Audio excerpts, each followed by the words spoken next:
રાજ્યના 400થી વધુ ડેવલપરની બેઠકમાં નિર્ણય 1 જુલાઈથી ઘર ખરીદવું મોંઘું પડશે 5મી 10% ભાવ વધશે અમદાવાદમાં 50 લાખની કિંમતના ઘર સીધા 2.5થી 5 લાખ મોંઘા મળશે સિમેન્ટ સ્ટીલ ટાઇલ્સ જેવી વસ્તુઓના ભાવ 25થી 60% સુધી વધતા પ્રોજેક્ટ કોસ્ટ સરેરાશ 20થી 25% વધી ડેવલપર્સ પશ્ચિમ એશિયામાં ચાલી રહેલા યુદ્ધ અને ભૌગોલિક રાજકીય તણાવની સીધી અસર હવે રિયલ એસ્ટેટ સેક્ટર અને રાજ્યના આર્થિક વિકાસ પર પડી છે રિપોર્ટ બાય અશ્વિન લિંબાચિયા અમદાવાદ સૌથી પહેલા અમદાવાદ આ દેશના ટોપ 8 સિટીમાં છે.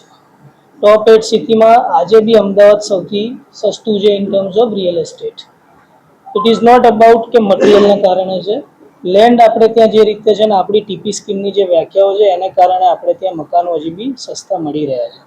આજે જે બી વ્યાખ્યાની વાત કરીએ છીએ એમાં 5% વધારો કોઈ બી પ્રોજેક્ટમાં એનાથી કોઈ એફોર્ડેબલમાં હું નથી માનતો કે બહુ મોટો ઇમ્પેક્ટ આવી જશે.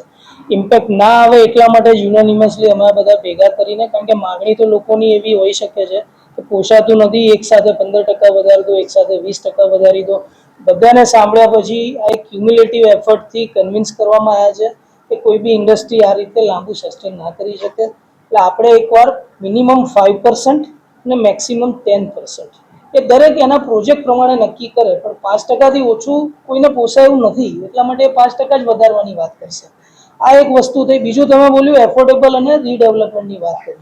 રીડેવલપમેન્ટના કોઈ પણ પ્રોજેક્ટમાં જ્યારે તમે ડે 1થી જૂના મેમ્બરને કમિટમેન્ટ આપી દો છો કે અમે તમને આટલા મીટરનો આ ફ્લેટ આપી દઈશું, મેં હજી કામ તો શરૂ નથી કર્યું, મારું કમિટમેન્ટ થઈ ગયું, મારું એગ્રીમેન્ટ થઈ ગયું, ત્યારે મારી કન્સ્ટ્રક્શન કોસ્ટ હતી ફોર એક્ઝામ્પલ ધારો કે 2000 રૂપિયા, એક્ઝામ્પલ આપું છું, આને તમે એ રીતે ના લેતા. 2000ની કન્સ્ટ્રક્શન કોસ્ટ આજે 20% વધી જાય. કન્સ્ટ્રક્શન કોસ્ટ તો મિનિમમ 20% વધી જ છે, એવું નથી કે 5% વધી જાય. 20% વધે એટલે 2000ની કન્સ્ટ્રક્શન કોસ્ટ થઈ જશે 2400 રૂપિયા.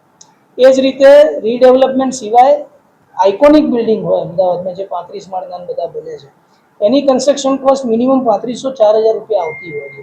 તો એની અંદર એ ઇમ્પેક્ટ શું આવે તો ત્યાં 700-800 રૂપિયાનો ભાવ વધારો આવશે, પણ એની સેલ્સ પ્રાઇસ અલગ છે, એટલે એને ઇમ્પેક્ટ કદાચ એવી આવે કે હું 10% ના વધારું, 5% વધારામાં એ એબ્સોર્બ કરી લઈશ.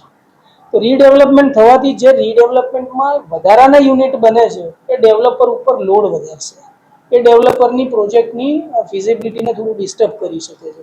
રીડેવલપમેન્ટ માટે હું માનું છું કે સરકારે કોઈ પણ સ્પેશિયલ ઇન્સેન્ટિવ આપવું પડશે, નહીં તો આમાં થોડું ધીમું પડવાનું મને ચાન્સ દેખાય.